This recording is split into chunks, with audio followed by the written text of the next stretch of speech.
Yo me iría más a lo que está viviéndose actualmente y cómo es que la luz del mundo está ahorita en las esferas de poder.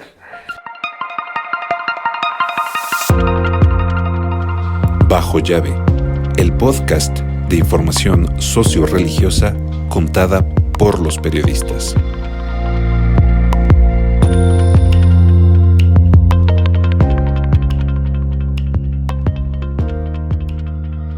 Hola, ¿qué tal? Muy bienvenidas, bienvenidos a su podcast Bajo llave. Como siempre, en cada episodio tratamos de acercarnos a información y temas que son de su interés.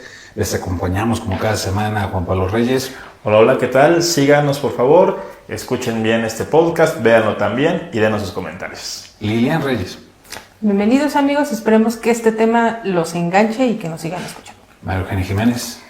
Hola amigos, les va a interesar mucho este tema, ya verán. Pues soy Felipe Monroy y este episodio vamos a abordar un tema que seguro será de su interés, pero además traerá colita, porque empezaremos hablando de la historia de una congregación religiosa, de una comunidad de creyentes, pero después ahondaremos en un próximo episodio sobre algunas de las polémicas en las que están enfrascados sus líderes y sus miembros. Hablamos de la Iglesia de Dios Vivo, columna y apoyo de la verdad. A ustedes no les llena mucho, porque es un nombre real, pero lo conocemos como la luz del mundo. Esta comunidad, nacida en 1926 en Guadalajara, aquí en México, nace en medio de un contexto, aquí lo hemos platicado y lo platicaremos, un contexto político muy singular en el país, en donde se perseguía formalmente la identidad religiosa. Y en medio de esa persecución nace hace 100 años este movimiento con un hombre de nombre Eusebio Joaquín González, que ya había hecho algunas experiencias después de haber salido de la milicia mexicana, algunas experiencias medio espirituales con diferentes misioneros. Pero funda esta comunidad, esta Iglesia del Dios Vivo, columna y apoyo a la verdad, y él cambia su nombre como uno de los fundadores, profetas de esta comunidad. Él se denomina Aarón Joaquín, y esta comunidad tiene como precepto la restauración de la cristiandad.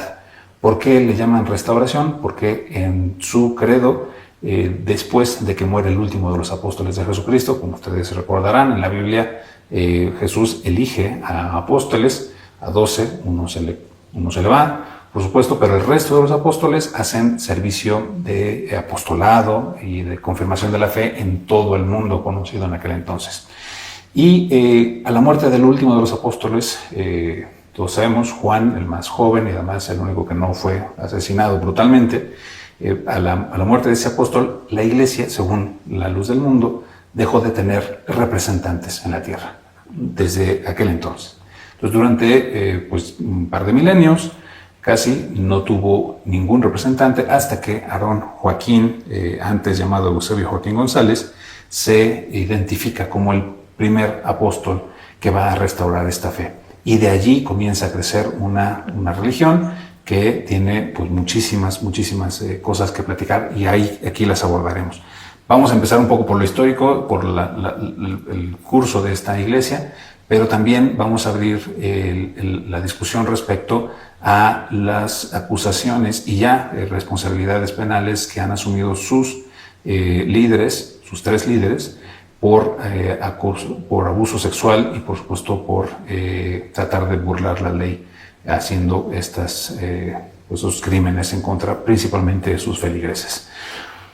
¿Por dónde quieren empezar el tema de la luz del mundo? Pues podemos empezar, como lo comenta Felipe, por esta fundación, cómo adquieren un terreno ahí en Guadalajara, Jalisco, donde establece la hermosa provincia, que es este lugar donde ellos pues se acercan, ¿no?, hacia afuera, y empiezan a crecer ahí, empiezan a jalar a sus fieles, pero también a tener sus normas, ¿no?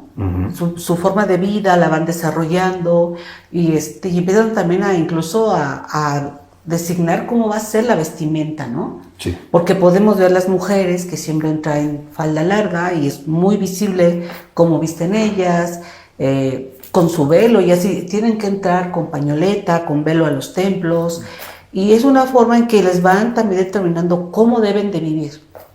Así. Deben de asistir a misa todos los domingos, se les pasa una especie de lista, si no van, pues los van a buscar porque no fueron, tampoco les es muy permitido que no vayan si es que están enfermos, porque también checan, ¿no? Si realmente estás enfermo o no. O sea, son sometidos a toda una serie de protocolos que ellos deben de respetar.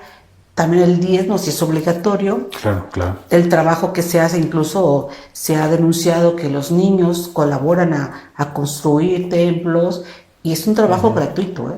Sin duda. Y todo surge dentro del contexto posterior al conflicto religioso que hubo hace 100 años, precisamente, ¿no?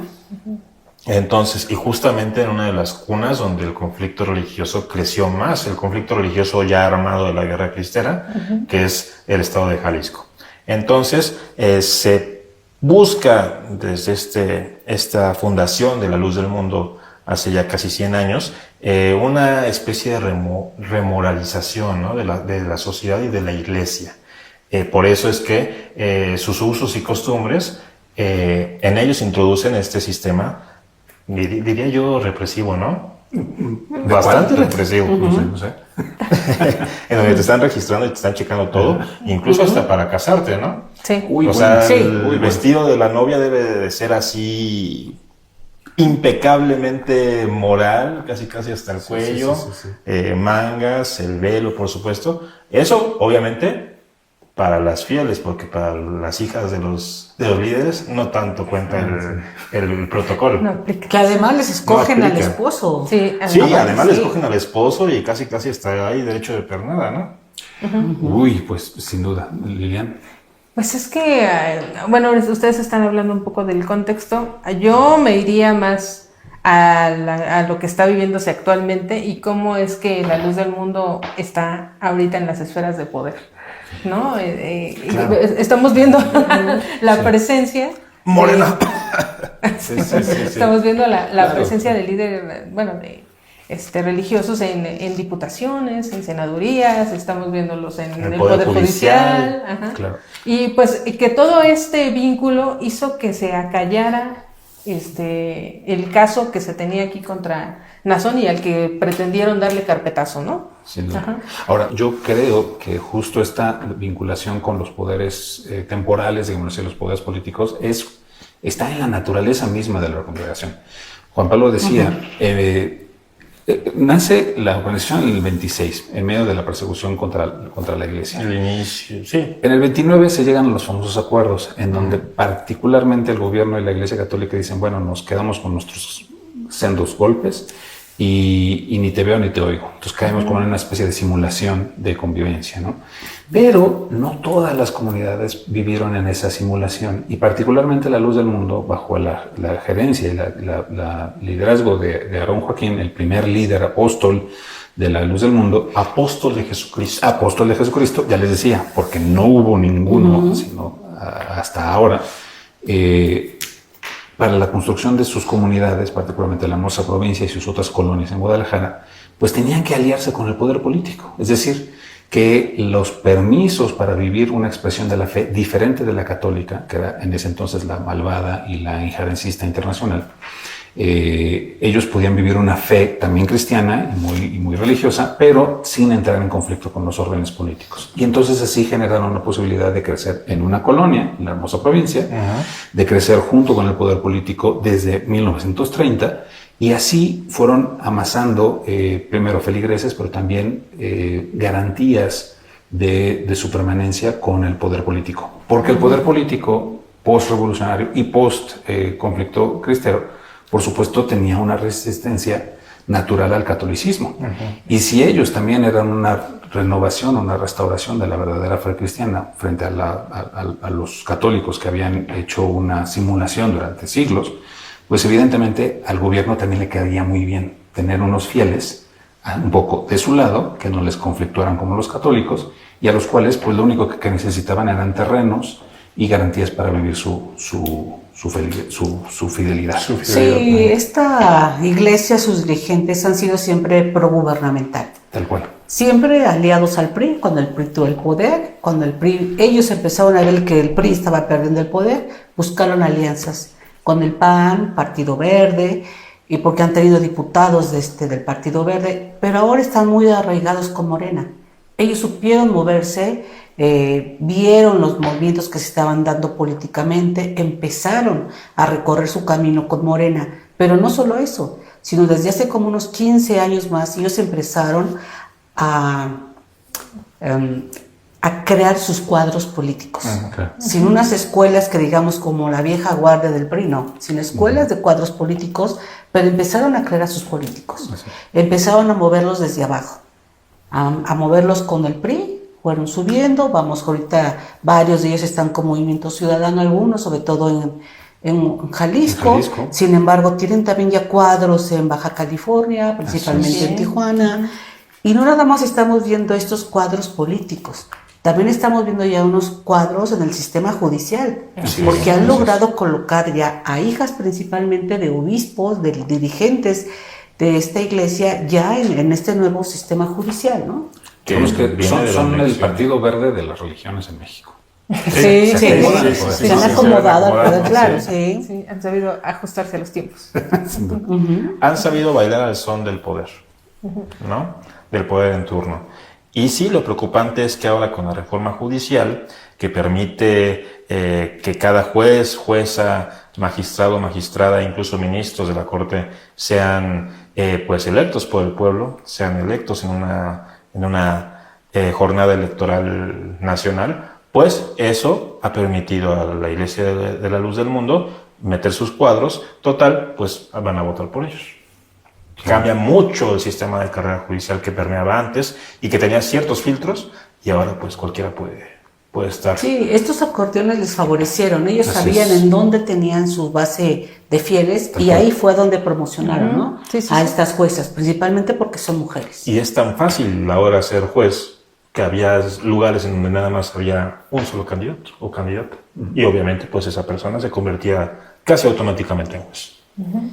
Se convirtió casi automáticamente en juez. Ahora, hay que distinguir que justamente los liderazgos de la religión, es decir, los tres únicos liderazgos que ha tenido la Luz del Mundo en este siglo, han sido Eusebio, Aarón Joaquín, después su hijo, Samuel Joaquín Flores, y finalmente el nieto, Nazón Joaquín García, actualmente preso en los Estados Unidos.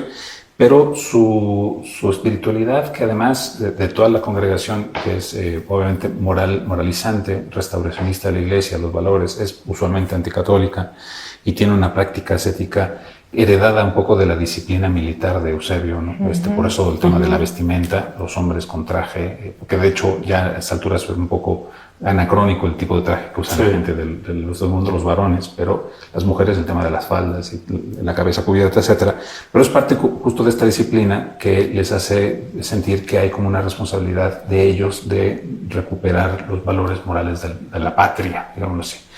Y esto, pues, está muy bien como discurso, pero sus líderes al final siempre han sido señalados por excesos de llevar esta espiritualidad con intereses políticos utilitarios, ¿no? Obviamente el gran salto cuántico que da la Congregación de la Luz del Mundo es con Samuel Joaquín Flores, que fue líder entre el 64 y el 2014, que además él pues, nace de una hagiografía particular, o sea, él le hacen la idea de que nació de manera milagrosa, nace muerto y su papá Aarón le sopla la vida y esto pues lo garantiza como el líder.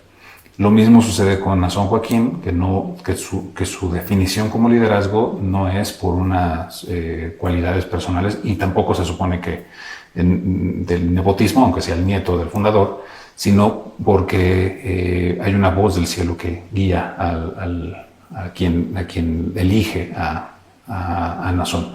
Y estas circunstancias pues son difíciles de despreciar a la gente que es de la Luz del Mundo, ¿no? Es decir, que aunque no sea nuestra fe o nuestra manera de ver una fe tradicional, pues no podemos reclamarle a la gente que crea en ello, ¿no? Y que también es parte de su propia libertad. Sin embargo, sus líderes pues han estado siempre en el ojo del huracán. Sí. Así es, los tres líderes han sido acusados siempre de abuso sexual a niños y niñas, ¿no? Bueno, y también a gente adulta. Y lo peor es que pues en México no se ha hecho nada. Ha habido denuncias, siempre a los denunciantes se les amenazaba de muerte. Desde el 1997 fue cuando salió más esto a la luz pública a través de programas de televisión. De investigaciones periodísticas. Y pues sin embargo las autoridades en México no se hizo nada. Se había dicho que Gobernación había incluso invitado a algunos académicos, sociólogos, para que hicieran toda una investigación de la luz del mundo, de cómo operaba, pero nunca se dio a conocer el resultado de la investigación. Sí, Y penalmente tampoco avanzaron las pocas denuncias que hubo, ¿no? Por ejemplo, cuando se acusa a Samuel Joaquín, pues sí, están las acusaciones, pero él, además de ser líder religioso de su congregación, era representante de la Confederación Nacional Obrero Patronal del PRI. Sí. Entonces, obviamente, la gobernación bajo el mandato del PRI y la presidencia bajo el PRIATO, obviamente no iban a atacar a uno de sus operadores más importantes de la política en Jalisco. Sí, incluso pues se pagaba tanto a medios de comunicación o incluso quienes hacían investigaciones internas dentro de la entonces Procuraduría General de la República o las fiscalías, las procuradurías locales, para que ahí se calmara el asunto. Algo que sigue sucediendo lamentablemente. Sí, ¿no? Pues a mí me gustaría hablar un poco de la extensión, de cómo es que esta iglesia que empezó con un terrenito ahí en Jalisco muy chiquita. Un terrenito. Ajá, sí, El pues terreno de la abuela. sí, fue un terrenito porque sí, la Sí, verdad sí, es sí, que sí, empezó como tal una congregación muy pequeñita, se fue difuminando por México y llegó a los Estados Unidos. Cuando llegó a los Estados Unidos, allá mucha gente también venía huyendo de la iglesia tradicionalista de Estados Unidos, también del catolicismo, y encuentran en la luz del mundo un faro de esperanza, ¿no? Y justo a esta llegada es cuando se expande la luz del mundo en otras ciudades ya de manera internacional, y incluso ya casi al final digamos de la dirección de Samuel, es cuando dicen, hemos llegado a tantos países y somos una red, ¿no? Que cuando ya se siente la internacionalización, sí, que son masa, ¿no? Que son la nueva luz, la nueva esperanza, ¿no? Que ellos mismos dicen, nosotros hemos llegado, ¿no? El mensaje así, digamos, advenedista del cambio, ¿no? Y realmente, pues, es una ilusión, ¿no? Porque no, al final es una ilusión, porque no tienen el número de fieles que tiene la Iglesia Católica, o el número de fieles que tiene la Iglesia Anglicana, o el número de fieles que tienen, bautistas, los judíos, exactamente, ¿no? O sea, es una iglesia muy pequeña en comparación. Pues ni el pan de sufrir. No Pues sé. ellos dicen que están en 58 países y que tienen pues 15,000 templos, ¿no? Sí. Sin embargo, desde el 2010 ellos manejaban cifras muy superiores a las que realmente registraba el censo, ¿no? Entonces yo creo que ellos siguen como que manipulando las cifras, haciendo creer que realmente tienen un número muy grande de seguidores, pero realmente no es tanta la fuerza que tienen ni a nivel internacional, ni esta gran presencia en los 58 países que ellos dicen, ¿no? Ahora, aunque no sean tantos, digámoslo así, en realidad sí son muy disciplinados, no solamente en lo espiritual, sino particularmente en lo político. Y una comunidad disciplinada políticamente es muy atractiva para cualquier liderazgo. Cuando Fox va creciendo como posible candidato, él personalmente busca a los líderes de la Iglesia de la Luz del Mundo para que se vote en bloque a favor de su propuesta de alternancia en el gobierno, lo cual así sucedió y además está sumamente comprobado por todos lados. Pero además, obviamente Fox no ha sido el único. Muchos otros líderes políticos justamente buscan a los liderazgos de esta congregación para que, aunque sean poquitos, pues sí sean muy disciplinados a la hora de ejercer su voto. Bueno, es que el presidente Vicente Fox fue el único que le hizo público. Él creó toda una comisión de diálogo con toda ecuménica, digamos, ¿no? Él tenía a su gente que le operaba reuniones con todas las iglesias. Sí. Digo, que fue el que lo hizo público y que los demás trabajaba. también, pero él lo hizo público. Él lo hizo público, todos los demás como que lo hacen a escondidas. Sí, así pero es. realmente Fox sí tenía a una persona que era la cabeza de esta comisión para reunirse y asistían católicos, judíos, Claro, un claro. grupo muy fuerte de evangélicos. Entonces por eso dice, sí, Fox lo hizo visible, pero sin embargo tampoco se ve que los de la Luz del Mundo tuvieran mucha participación en diputaciones, en senadurías con Fox, como las tienen ahora con Morena, ¿no? Sí. Y que también ahí jugó un papel Carlos Abascal, ¿no? Sí. Carlos Abascal, recordemos, buscó ahí tanto como secretario de Gobernación, secretario del Trabajo, Primero. secretario del Trabajo primero, buscó ahí también como que minimizar de cierta manera la influencia de la Luz del Mundo en las políticas o en los intentos de políticas de Vicente Fox. Sin embargo, la Luz del Mundo también durante estos años ha estado muy a favor del Estado laico, ¿no? Organiza foros, Sí. tuvo como consejo y todo siempre a favor del Estado laico. Esa fue su bandera, ¿no? Un Estado Todo el laico. pensamiento de El Juárez. Estado laico que les conviene. Exactamente. Así es. Un Estado a su manera. Sí. A su Por manera. supuesto. Claro, porque digo, son leyendas muy, muy compartidas que, por ejemplo, en Guadalajara se supone que los permisos para hacer bolero, para bolear los zapatos frente al Ayuntamiento de Guadalajara, solamente podían ser dados a miembros de la Iglesia de Luz del Mundo. Es decir, que se había llegado a un acuerdo con el poder político muy laico, pero para que garantice ciertos espacios de trabajo exclusivamente para ciertos miembros de una iglesia. Entonces, ese laicismo o ese tema de laicidad en donde, por supuesto, se quiere separar al gobierno, el poder político de la iglesia, digamos, casi siempre de la iglesia católica, que es la mayoritaria en el país, pero facultando la posibilidad de llegar a acuerdos con ese poder político a favor de las comunidades más menores. Y así lo hicieron en el 79 cuando le sacaron al PRI unos terrenos ejidales para construir una colonia, la Nueva Betel, o no sé cómo se llama, y así lo hicieron en el año 64 justamente para otras colonias allí cerca de Guadalajara, en donde ellos decían, queremos dividir al pueblo, al Estado de la Iglesia, pero con la posibilidad de que el Estado nos siga dando espacios para nosotros manifestar nuestra religión.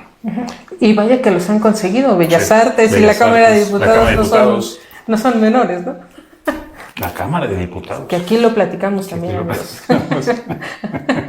No, Bellas Artes, donde Sí, también Bellas Artes, asistieron claro. Martí pues Batres. representantes de... Sí, y fue un homenaje de a los la tres zona, poderes, ¿no? Sí, fue un homenaje directo.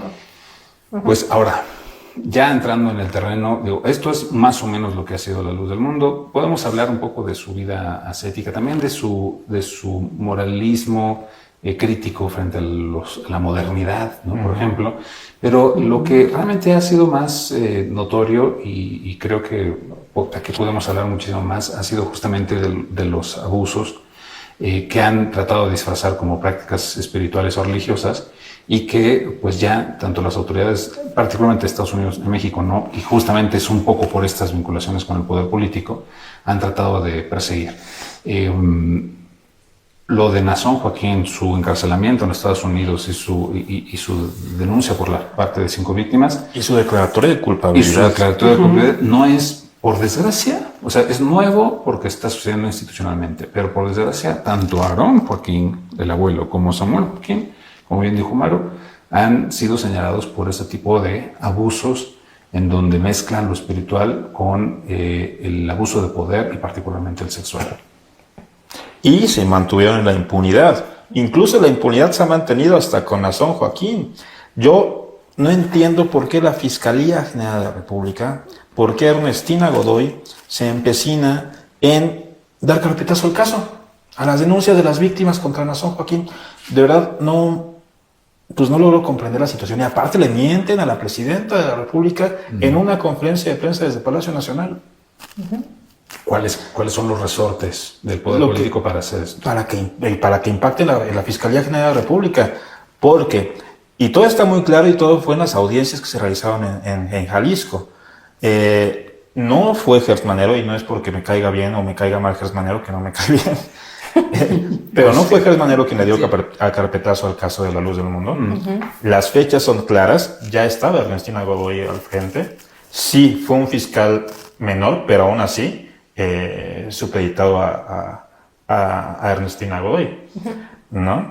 Y todavía, apenas hace 2 semanas, fueron con el juez, insistieron que se debía dar carpetazo al asunto, frente a las víctimas, frente a los abogados de las víctimas.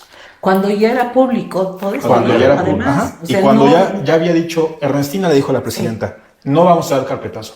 Y ¿Qué fueron pasó ahí? Y fueron a argumentar para... fueron a la audiencia a decir lo contrario. A decir lo contrario, Sí. a insistir en que se cerrara el caso. ¿Y en qué estamos ahorita en esto, Juan Pablo? Ahorita la fiscalía, por orden del juez, de un juez federal, debe reabrir el caso, porque escuchó el juez a las víctimas, debe reabrir el caso y la fiscalía debe investigar. Parece que no están muy interesados en investigar. ¿De pero qué se son les do- está acusando y si a esto también Es- está Nazón o nada más son Está algunos? Nazón, está Nazón y está involucrado el tema de abuso sexual. Tal cual. Por eso Y ¿Cuántos también- más también líderes está hay acusados? Emanuel, ¿no? también. También por ahí está señalado en la denuncia, Manuel. Y algunos facilitadores o facilitadoras, ¿no?, de estas circunstancias que han tenido que declarar, aunque declarar su culpabilidad, pero también abonar a Ahora, lo preocupante es cómo en Estados Unidos sí avanzaron y se llegó a un reconocimiento de culpabilidad, y acá en México, Aquí no hay mientras nada. se cierre más rápido, mejor. No, bueno, es que sí es un... A ver, Me impacta el nivel, o sea, que ahora, no tendríamos, digo, y aquí ya es político, pero no tendría por qué ser idéntica el ejercicio de la justicia en Estados Unidos que el de México, o sea, de entrada, ¿no? Pero sí, al menos tendría, en este caso muy particular, que es una persona que ejerce un liderazgo obviamente político y espiritual en México, y además hay una comunidad que lo sigue respaldando y hace muchos esfuerzos por liberarlo de esta culpa. Sí parece que el ejercicio de la justicia mexicano trata de no conflictuarse con esa comunidad. O sea, aunque puedan ser señalados en Estados Unidos de lo que ustedes gusten y manden, e incluso su comunidad religiosa puede ser despreciada, digamos, como una institución que exclusivamente, como lo dijo en su carta, ¿no?, los abogados, que exclusivamente facilita las condiciones para que estos líderes sean posibles abusadores de sus fieles. En México parece no convenir. O sea, parece que no parece... hacerse de la vista gorda. Es que en México las autoridades avanzan y dan marcha atrás, ¿no? Lo podemos ver, por ejemplo, con estas denuncias que Ernestina dice que no fueron ellos, que fue Hertz, y después siempre sí fueron ellos, pero públicamente no han vuelto a decir nada, ¿no? No, se quedaron callados. Se quedaron callados. Y Y, ahorita mira, está el tema de por ejemplo, en Rochamoya. el 2020, ¿no? Que la unidad de inteligencia financiera sí. les congeló todas sus cuentas, ¿no? Se Pero estaba anunció Santiago con Nieto bombo y platillo cargo, en ¿no? conferencia que se le habían congelado sus 3 cuentas. Sin embargo, se las volvieron a descongelar. Y ahí las autoridades se quedaron calladas. Y se quedaron todavía con una cuenta congelada y ahorita ya no sabemos qué pasó. ¿Y Seguramente por qué está se la descongelaron?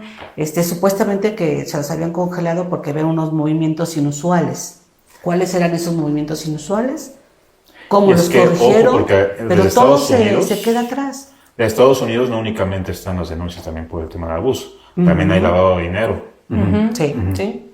¿no? Entonces, desde allá, desde Estados Unidos, se debió haber pedido el congelamiento de cuentas y aquí en automático se debió haber congelado, ¿no? Ahora, bien por amparos se pudieron haber desbloqueado, sin embargo hay que ver los razonamientos que se dieron. Es que toda esa información es la que hace falta, ¿no? Todo ha sido en lo oscurito, todo se queda ahí y no se abre la información. O sea, simplemente si la mayoría de la sociedad no estamos informados de cómo se negoció, por qué se abrieron todo, ¿cómo creen que esté la gente que viva en estas ciudades que están creando los de la luz del mundo? Claro que su educación, su cultura, su acceso al entretenimiento, la información, su formación espiritual, pues básicamente está controlada por los líderes de la luz del mundo. Por eso ellos no creen que sus líderes son unos abusadores, ¿no? Pese a que han abusado de algunas de las hijas de ellos mismos o de sus hijos. Sí. Y en lugar de protegerlos, ayudarlos, Solapan. los solapan. A los hijos, a las hijas que han denunciado, los excluyen de las familias, no les vuelven a hablar, están abandonados a su suerte, ¿no? Y precisamente la mayoría de las personas se quedan con lo que se dijo en la mañanera, va a haber justicia para las víctimas, cuando descaradamente le mintieron a la presidenta en la cara. Pero otra vez La fiscal general de la República le mintió. La pregunta es eso, o sea, sí, se ve, es evidente que ahí entorpece la propia autoridad mexicana el proceso de la justicia. La pregunta es, ¿por qué o qué gana haciendo esto? ¿Qué gana, no solamente dando la espalda a las víctimas, sino también dando la espalda a todos los mexicanos que viven en esas provincias o en esas colonias que no tienen acceso a esta información? Pero además, ¿qué está haciendo para evitar que se usufructúe la relación política con gente que está abusando del poder? O sea, es decir, ¿cuáles son los resortes que al gobierno mexicano le importan tanto como para no echar un ojo muchísimo más atento a este caso? Y tan no le importan, digo, no este y otros temas, que su propia directora de Asuntos Religiosos, pues por supuesto que prefiere contender por una posibilidad La luz ya, sí. de gobierno, en lugar de realmente haber atendido siquiera uno de los conflictos religiosos que ha tenido el país en los últimos 3-4 años. Pues Clara Luz estuvo Pues, como una maceta, un florero. Bueno, realmente no hubo una política religiosa, ¿no? Con ella, digo, ni tampoco con el anterior ni con el anterior. Sí. Simplemente lo utiliza como un trampolín político. Lo que hablamos Eso ha en sido otro siempre capítulo esta sobre los unidad, ¿no? anglicanos. Sí. Sí, que de ser dirección pasó a ser unidad de asuntos religiosos y no sé qué más, pero de todas formas, pues nunca, ¿no? Nunca estuvieron tratando, pese a que con el gobierno de Andrés Manuel López Obrador se cambió todavía el reglamento de gobernación Así es. para poder, en el 2018, para poder tomar en cuenta las iglesias, trabajar, hacer todo un trabajo desde las bases, pues a favor de Morena, ¿no? Y la dinámica realmente establecida por el presidente. esto se paró por la pandemia del COVID, ¿no? Sí. Porque ya estaba muy avanzado para utilizar toda la estructura de las iglesias para Morena, Los evangélicos, para todos los programas Los sociales. evangélicos también se trabajó mucho. Y no se hizo nada porque la pandemia paró todo este proyecto. Posteriormente, pues ya no lo pudieron levantar, ¿no? Claro. Pero yo creo que mucho es toda esta estructura que ya ha creado la Luz del Mundo, ¿no? Ya tiene varias agrupaciones. Hace muchos años ya tiene una agrupación empresarial Así es. que siempre ha apoyado y se ha movido hacia el partido que quieran. Y en el 2023, pues crearon esta agrupación Humanismo Mexicano, ¿no? Que es la parte que yo les digo Escuela que de ya cuadros. están creando su escuela de cuadros y ya se les dio el registro en línea, ya les dio el registro en el 2023. Pues ellos ya están trabajando varios de su gente que siempre han estado al frente, el diputado Emanuel Reyes Carmona, Fabio Castellanes Polanco, Hamler García Maguer, que fue un exdiputado, y bueno, ahora tienen una presencia importante en la Suprema Corte de Justicia, como comentaba Liliana y Juan Sí, Pablo, es tienen Job Daniel bases. Wong Ibarra, ¿no? Tienen bases en la Suprema Corte, pero también otras cosas preocupantes son de que ya tienen jueces y juezas. Sin duda. Pues oigan, no son conclusiones porque de este tema les prometemos seguir ahondando porque realmente hay mucho que hablar que por supuesto tiene que ver con órdenes de justicia, pero también con esta imbricada situación con el poder político porque, ya lo dice Maru, hay una ostensible colocación de sus cuadros en posiciones estratégicas para defenderse y para promoverse. Entonces no va a ser conclusión porque lo guardaremos en otro episodio, pero para que nos quedemos enganchados y podamos y invitemos a la audiencia al próximo episodio, ¿con qué nos quedaríamos como gancho para que nos escuchen?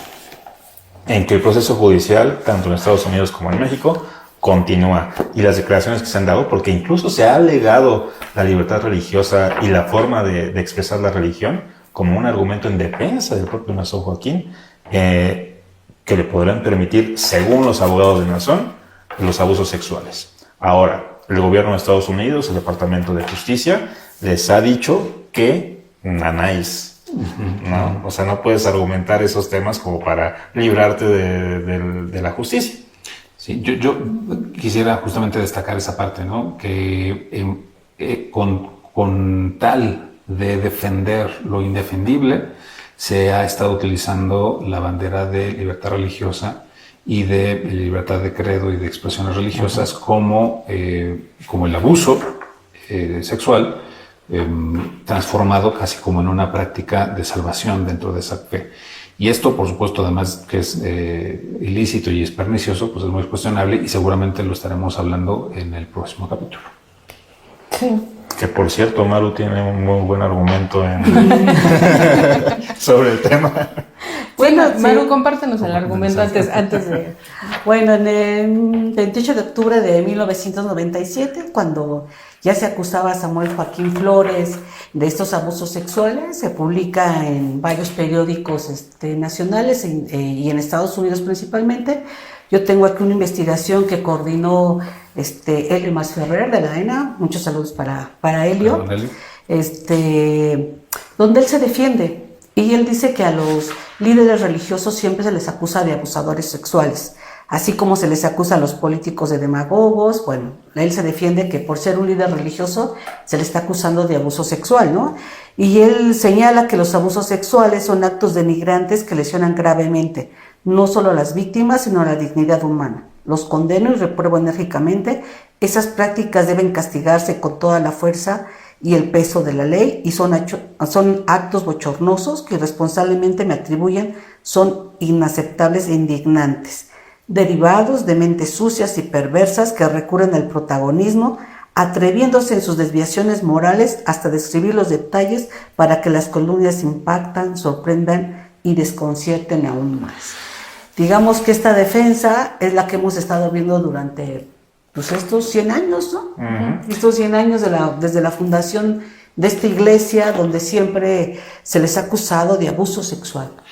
Para resumir, es como, yo estoy en contra de los abusos sexuales, esos son horribles, pero el que yo haya tenido sexo no consentido, consensuado con N cantidad de personas, mujeres, niños, adultos, etcétera, personas vulnerables, eso no es un abuso sexual. O sea, yo repruebo el abuso sexual, pero lo que yo hago es libertad religiosa. Porque son ángeles, ellos se denominan, ¿no? Ángeles. Pueden tener relaciones sexuales con mujeres y con hombres, pero son ángeles. Y además son apóstoles divinos. Y la libertad religiosa, en principio, tendría que garantizarles esa satisfacción. Y eso es, por supuesto, esos son inaceptables. delitos. Son delitos. Inaceptable. Pero bueno, Lilian. Pues habría que hacer una reflexión, porque realmente también todas estas acusaciones de las víctimas a veces están aisladas, son dejados por sus familias porque ellos deciden levantar la voz. Entonces ha habido muchas consecuencias, ha habido suicidios incluso, porque son personas que quedan marcadas, porque ellos se sienten utilizados, se sienten vulnerados, pero porque desde la cuna fueron criados para eso. O sea, hablaremos quizá en otro programa más profundamente de esto, pero había niñas que eran especialmente cuidadas para que en un momento de que cumplieran cierta edad fueran entregadas al apóstol Joaquín o al apóstol Samuel o al apóstol, ¿no? O sea, así pasara. Y ese era su fin. Entonces, sí ha habido muchos suicidios y se ha dejado solas a las víctimas. Sí. Y es que desde la misma comunidad están callándose, están solapando eso porque dicen, no, es que ella fue elegida divinamente, ese era su destino. Y qué triste para las víctimas, porque sí ha habido muertes, ha habido suicidios por estas cuestiones y se quedan impunes, ¿no? También ahí no se ha dado voz a las víctimas. En Estados Unidos hay precisamente el seguimiento de uno de los casos, es por una mujer que se suicidó. Y pues también toda esta parte pues habría que decirla, habría que mencionarla y que se sepa, que se conozca cómo era que ellos envolvían a las mujeres para que ellos creyeran que estaban haciendo el cumplimiento de algo religioso cuando realmente era algo inaudito, ¿no? Pues debemos invitar a las autoridades mexicanas a que realmente investiguen, ¿no? Si Gobernación desde hace más de 10 años o 15 años ya tiene una investigación, pues que la rescate o que la vuelvan a hacer, ¿no? Y que actúen, y a las autoridades judiciales, lo que dicen es pues que digan la verdad, de que no digan públicamente, hagan decir a la presidenta que sí van a investigar y ya 2 semanas después en los juzgados cambian de parecer, ¿no? Porque le dicen que le dan de baja de la lista de ministros y como si con eso se arreglara mucho, ¿no? Sí, yo no tengo nada que ver. Pues bien, si no lo atienden, o sea, si lo conocen y a pesar de conocerlo no lo atienden por omisión o por interés, obviamente la responsabilidad tiene que caer sobre las autoridades públicas. No hay más. O sea, tanto por darle carpetazo o por nada más decir, bueno, lo saco del catálogo de ministros de cultura y entonces ya no es mi problema como secretario de Gobernación. pues bueno, insisto, o lo hacen por ignorancia o lo hacen por interés, pero la responsabilidad también compartida con estos abusadores, pues va a ser la de los grupos políticos que los encubran. Pues bueno, nos despedimos y nos encontraremos para el próximo episodio, donde también abordaremos más a profundidad este tema, particularmente con el tema de las denuncias y en dónde está este proceso. Pues nos despedimos, ahora sí al otro lado. María Eugenia Jiménez. Nos vemos en el próximo programa, que va a estar muy interesante. Lilian Reyes. Nos vemos a la próxima y esperemos que pronto nombren a un titular en la unidad de asuntos religiosos. Estamos a la espera de eso y el análisis completo. Sintonícenos bajo llave. Soy Felipe Monroy, nos vemos la próxima semana. Bye. Bye. Bajo llave, el podcast de información socio-religiosa contada por los periodistas.